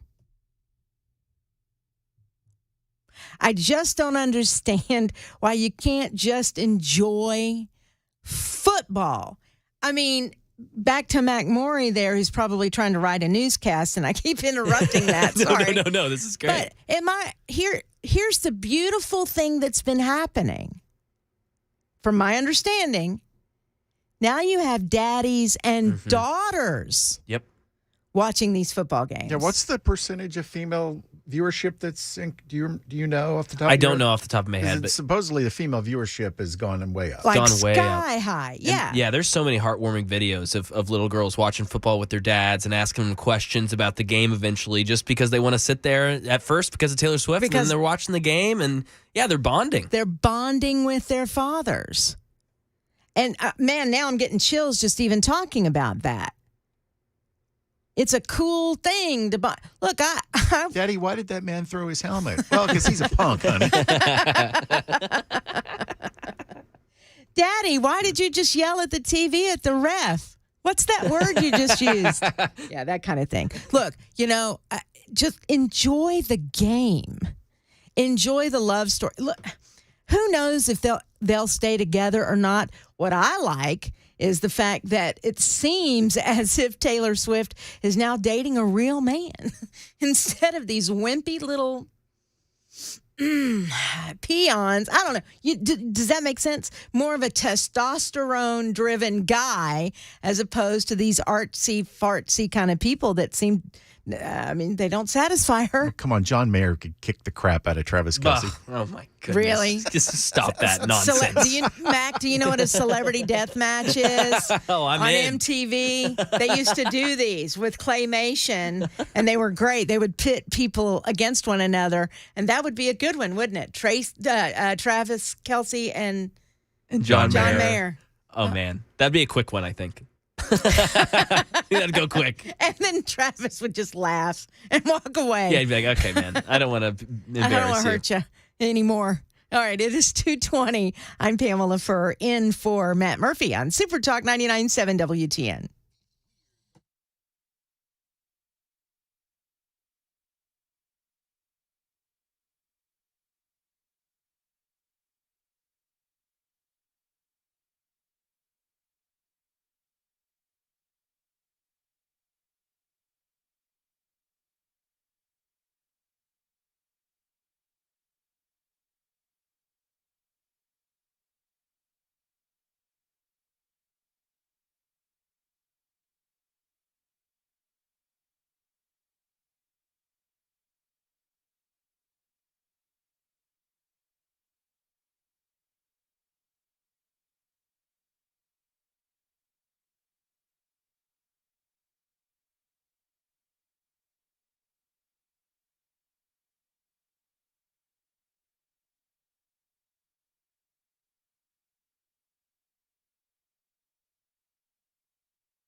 I just read this super text. All right, I gotta bring this up, McMaury. Okay. I'm Celebrity ready. Death Match, which, by the way, you got to go watch it. When did they stop those? Do they even? They probably have them on YouTube or what have you. I mean, the one with Yeah, it's on YouTube, but I don't think they've done them since the 90s. has it been the night? Seems like it. I could be wrong. Early 2000s, maybe. They were just great, pitting the craziest people against one another just to see who would win. Anyway, somebody texted Celebrity Death Match. Travis would be filming podcast in one hand while smacking John Mayer with the other. I think that is accurate. Oh, that's right great. there. Right there. All right, who's going to win? Who's going to win the Super Bowl? Well, I've tried to take my bias out of my analysis over the past week, but That's a lie. I have. That's a lie again. And the last time I was this confident going into a Super Bowl, my team lost 31-9 versus the Tampa Bay Buccaneers. So I'm Yeah. trying to be less confident. But Yeah. man, I just look at this game and I just think the Chiefs have the advantage. And I Yeah. know they're not favored. I know they're actually underdogs by Are 2 they points. really? They really No are. kidding. Which is another reason I like picking them because I mean you cannot doubt Patrick Mahomes. He's going to prove you wrong again and again, and he keeps showing it. So yeah, I think there's a bunch of football reasons that I really like this game, and then on top of that, we have Mahomes. So yeah, I'm liking it. I know a non-football reason he thinks that. Why? Bias. Okay. Now, do you think, all right, now see, I'm asking non-football questions, but do you think that Mahomes has had any problem with Travis being overshadowing him, but not because of football, but because of his social life? Do you think that's messed with his head at all? I think he's probably liked it, to be honest, Yeah. because Mahomes has been obviously the spotlight of the league, the spotlight of the whole city, and Yeah. for mostly good reasons for him, but his family has made some reasons that maybe aren't the best, whether it's his wife or whether it's his brother or now his Yeah. dad. It just seems like his name keeps coming up in the news when maybe he doesn't want it, and he's not doing any of that. So that's kind of shining away from him now because of Travis. So I Yeah. think he's probably He's got a okay sigh with of it. relief. Yeah. He's like, geez, finally, not Thank you. everyone's talking about me. Thank you, bro. Yeah, he's got to be a Taylor fan just because Brittany likes her. Yeah, His they're- wife and her are tight. Right, They're right. buddies, That's yeah. true. That's true. Well, what are you doing for Super Bowl Sunday? Are you like your whole family getting together? Yeah, Are we're- you going to Vegas? Are Gosh, you? I wish. You know what this job pays, Pamela. I can't do that. I wish I'd be there right All now. right, good point. Good point. No, but we Point are made. gonna get together, and Yeah. since we don't have like a huge space, we're actually renting out an Airbnb here in Nashville for the night. So Are I'll get there. you? Yeah, we'll get to stay the night, get to have some drinks, have some fun. Don't have to drive anywhere. Yep. Just do the whole thing. Smart, So, smart. Yeah, it'll be Of fun. course, if the Chiefs lose, they'll burn the place to the ground. And Then I'll really Never need a get drink. invited. Yeah. No. If he's very close to Vanderbilt's mental health emergency room, which is right down the road. true. So just wanted to point that out. I'm on speed dial, so it'll be good. All right. Well, and I haven't made my plans yet. I'm not sure what I'm going to do, but I've told you already, since I have no dog in this fight, as they say, no dog in the hunt, whatever the phrase is, I've become a Kansas City Yes. Chiefs girl. So I texted you when I made that decision. I know, it made me happy. I was like, let's go. We got another one. I got no more Alabama, Nick Saban. What am I going to, they didn't win the championships. What am I going to do here? All right, Chiefs. Hop on the bandwagon. Yeah, Titans didn't make it. What am I going to do? All right. I don't really care either way, but I want the Chiefs to win just so Mac will be in a good mood the following Tuesday when he comes back to work. And not just scary to be around Yeah. for a Right. while. Or moping. Yes, very you know. mopey, very sad. Every once in a while, vomiting, all of that.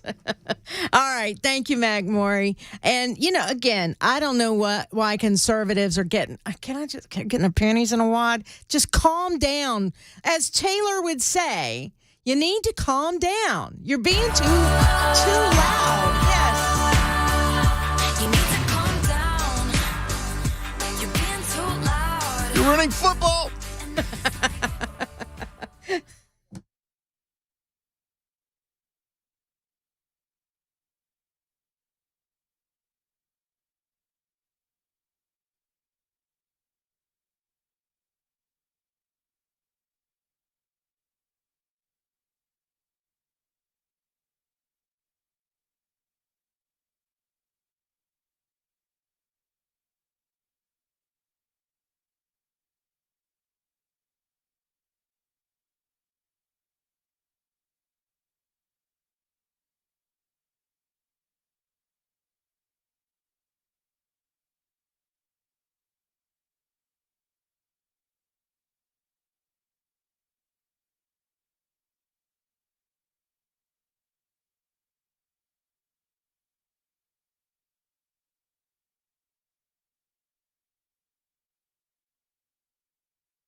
Super Talk 99.7 WTN.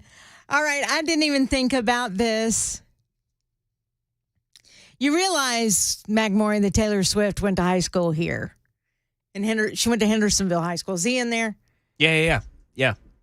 And so a super texter said, I feel so bad. Y'all have no idea how tired I am of hearing about Taylor. For 2 years at Hendersonville High, she dominated the school with the CMT bus at the school every other week with cameras all over her everywhere. And now 17 years later, she's still dominating everything I listen to. I can't get away. 49-31. I'm sorry. Sorry.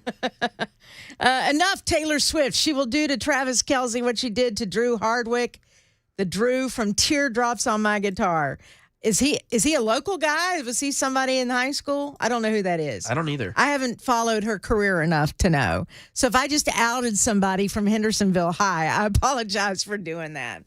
But you know what? I mean, you got to think about this. Taylor Swift, I guess, was kind of the new way of stardom. She was all over socials and utilized that to her benefit to talk directly to fans and what have you. So, I mean, she was pretty smart. Pretty smart. All right, enough of Taylor Swift. I won't talk about it anymore. Anyway, let's talk a little bit about, I mentioned it earlier, so before Brian Wilson joins us at 3 o'clock for the drive, I wanted to bring up yesterday's events, if you will, at the state capitol. If you ever get the opportunity, hey, look, I'm inviting you to take the opportunity with me. If you would like to go to the state capitol, we're doing another day on the Hill, March the 6th, if you're interested. I'm even going to give you my work cell phone number. It is 615-308-7013, 308-7013. You can dial that number, text that number if you'd like, and come with us to the Hill. It was an interesting experience that I haven't gone through before. So it was a learning experience for me. I mean, I've been a part of what we've done with radio. I was certainly a part of the state income tax protests and horn honking and all of that, which was a privilege to do. It reminded me how great it was not only to be a Tennessean, but to be a freedom-loving American. And so this process was a little different because I was able to join with other freedom fighters, if you will, and head to the Capitol to talk to lawmakers about school choice and parental rights. What I was not prepared for was this group of moms. I'm assuming they were moms. I don't think they were lying to me. I don't really have any way of knowing, but this group of moms who seemed to be quite angry with Americans for Prosperity Tennessee, quite angry with Sister Pamela here and others who were there to rally for school choice and parental rights. I just find that mind-boggling. Now, look, you may disagree with certain aspects of what the governor is proposing, but can't we all get on board with the idea that a parent has the right to decide what's best for their child when it comes to education? I would think we could all agree on that.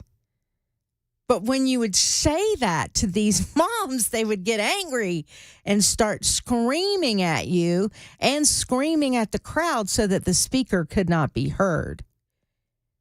And I just, that boggles my mind. When you scream, for crying out loud, no one else can hear you. When you're trying to drown out the governor, for example, when he was delivering his State of the State address, and, you know, morons are in the state house screaming things at the governor while he's trying to speak. I'm not saying you can't have a pep rally. I'm not saying you can't scream for school choice, or no new taxes, or whatever. Bill Lee for governor, or whatever, whatever the case may be. in support of something. But when you're trying to scream to drown out other people, that is just insane, because then you're not heard either. You just look like an angry, bitter individual who can't reason with someone else. What does the Bible say? Come, let us reason together. And there's no reasoning when you're screaming. There's no reason when you're trying to drown out other voices. As moms, I would think that you would respect equality and individuality. And when you're screaming, you're disrespecting that. Are you not? When you're trying to drown out another voice, that's not inclusion. That's not reasoning. That's just noise. Just a bunch of noise.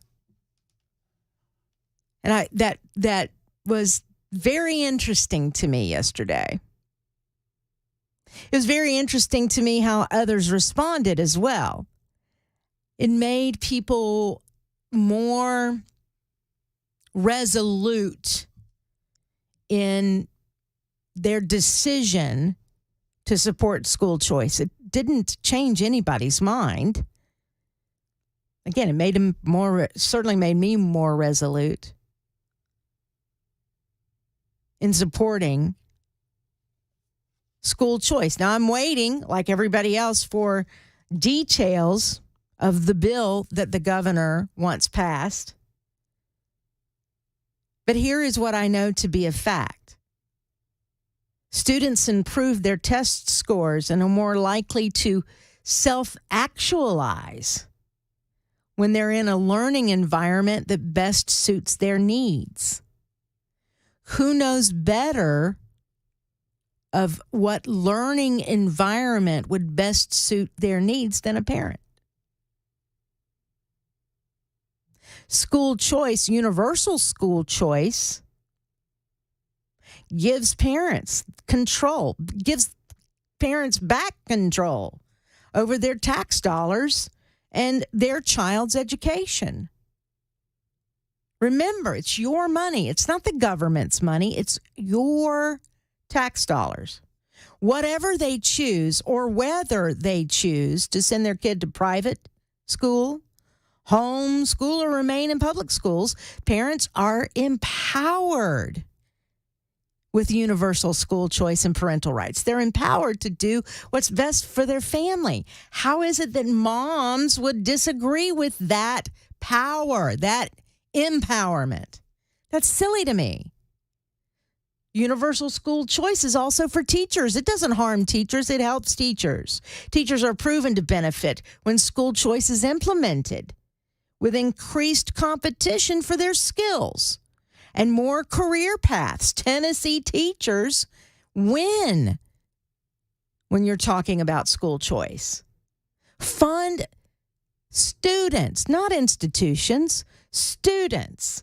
People keep talking about the wealthy will benefit from this. The private schools will benefit from this. No, the student will benefit from this. Education freedom scholarships will put parents back in control. Universal school choice will preserve independence, where you can be free and independent from government intervention if you send your kid to a private school or a home school. That's what we support at Americans for Prosperity, Tennessee. The school choice program being promoted by Governor Lee respects and preserves independence. Parents, teachers, and students having the freedom to escape schools that aren't enabling them to self-actualize and will actually reignite the American dream. Sure, the devil is in the details. I agree with that. And so that's what we were doing. We were meeting with various lawmakers to talk about the details. Those who joined us weren't paid hacks. They weren't paid spokespeople. They were moms and grandparents. We had students who joined us yesterday. We had different races.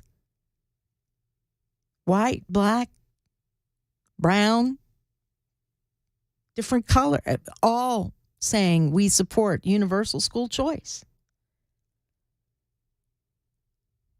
It blows my mind where I'm seeing school boards who are out there passing resolutions saying we do not support this idea. I mean, that's just crazy to me.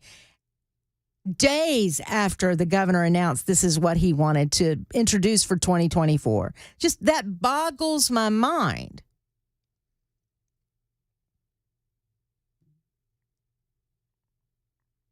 TN4schoolchoice.com. Go to that website. TNFORschoolchoice.com. You can tell your lawmaker how you feel about it. You agree with it? Great. If you disagree with it, great. But here is where you could directly impact the decisions that are made at the state capitol. Go to that website. Sign the petition. Send it to your lawmaker. And if you don't know who your lawmaker is, there's an app you can put on your phone from the state of Tennessee. GoVoteTN.gov, I think it is. But Go Vote TN, you'll find it, your phone app. It's on Android and it's on iPhone.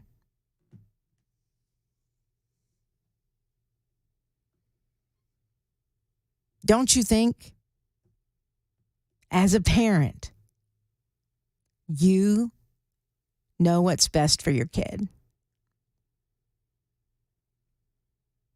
I do, and I'm not even a parent. I think you should have the right to make that decision. That is certainly what I support. More freedom, less government. That includes public schools. If you're forced to stay in a failing situation for your child, I think that's fundamentally wrong. I think it's morally wrong, quite frankly. TNFORschoolchoice.com. All right, enough of that. It is 2:47. When we come back, I believe we check in with one Mr. Brian Wilson. We'll do that when we come back, find out what's happening on his show. You do have a lot of breaking news this afternoon. The border bill and foreign aid bill, it failed in the Senate, so that did not pass. Apparently, there's been some movement on the Hamas hostage offer. Again, there are a lot of things going on this afternoon that I'm sure Brian will keep you informed on, and we'll do a deep dive on. So we'll talk to him in just a few minutes. Stick around. I'm Pamela Furr, in for Matt Murphy on Super Talk 99.7 WTN.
Super Talk 99.7 WTN. It is 2:55. I am Pamela Furr in for Matt Murphy, and I think we have Brian Wilson. He is known to hang around about this time. That's awesome. I haven't talked to you in a while. Hello. It's been a while. Hey, listen, good to see you. Not see you, but to hear you. Me? Yeah. All right. So you've already weighed in on the Tay-Tay situation. Well, you know, the thing about it is that you're talking about the Toby Keith thing. No. Oh, what's the latest? Taylor Swift is, I guess, what we were discussing. But you know what? Now that you mentioned, but it's about the story that I've seen about Taylor Swift has to do with the fact that Toby Keith discovered her, and apparently with his passing, that's she's being made revealed. no comment at all about his passing, which is sort of surprising to a lot of people. I thought she did finally. I'm going to have to double check that, but I thought she had finally commented. But it was a day or two after. Yeah. Yeah. No, and I don't know that a lot of people realize that if it weren't for Toby Keith, there would be no Taylor Swift. That's right. I mean, he apparently liked what she did as a songwriter when she was very young. Yeah, I mean, like 15 or something. I've got a right? clip here somewhere of her actually playing back in those days and doing an interview on WSMV, talking about, you know, how important Toby Keith was to her. Well, here it is. Let me just play it real quick. Sure. Listen here. She's got everything that I have to live without. She came to Nashville last year writing her own songs, singing them, and hoping someone would like them. Toby Keith did. So much so that he just signed her to his new record label. That makes them partners. You're in the room with him and you can feel it. There's a power there and you're just like, oh my God. So I don't think I'll ever get to a point where I won't see him and be like, oh my God, that's Toby Keith. The thing that is most surprising about that clip is how unglossed she was back in those days. And boy, did she got some stylists and learned the importance of effective makeup application. Yes. Apparently, yeah. Yes. Well, you know, there's also a clip somewhere or something where Toby Keith said he could retire tomorrow and live off of the royalties he's making from Taylor Swift. Wow. He wouldn't have to work another day. Yeah, it's a good problem to have. Yeah, huh? no kidding. You know, that's certainly a sad story, but I am so thankful that before Toby Keith passed away, that he made that one appearance, that moving appearance that he made and sang that one song that he did that I'm trying to think of the name of it right at this moment, but boy, it's just, what a sad loss to country music, what a sad loss to just music in general. Yeah, I met him one time, interviewed him back in the days when I was working for the Fox News Channel in Washington. He came through and I got to, they said, Wilson's the country music guy here in the building. Send him over to talk to Toby Keith. I said, hell yes, absolutely. And I found him to be a very nice and engaging guy. Yeah. And you know what? He was involved in controversies himself, wasn't it? He had a bit of a feud with the Dixie Chicks, or at least Natalie Maines with the Dixie Chicks back in the day. Yeah. Yes. Anyway, so we're looking forward to your show. What else is coming up on your show today? You gave me sort of a preview. The border deal is officially dead now. Yeah. A vote has been taken in the Senate. It couldn't even clear the Senate. It had no chance in the House. So, I mean, that's over. And you know what? There is turmoil on the Hill that may actually even lead to eventually the removal of Mitch McConnell as the majority leader of the Senate. The minority leader of the Senate right now, because the people are so irritated with the way he has managed this thing on all sides. So frustration building, and I'll get into all of that right off the top, starting at 3 o'clock on The Drive. All right. Thank you very much, Brian Wilson. And let me correct myself here for a moment. I just glanced at the headline. Taylor Swift has not commented on the death of Toby Keith. She praised him in the clip that you just played. So my apologies on that. More to come with Brian Wilson on WTN.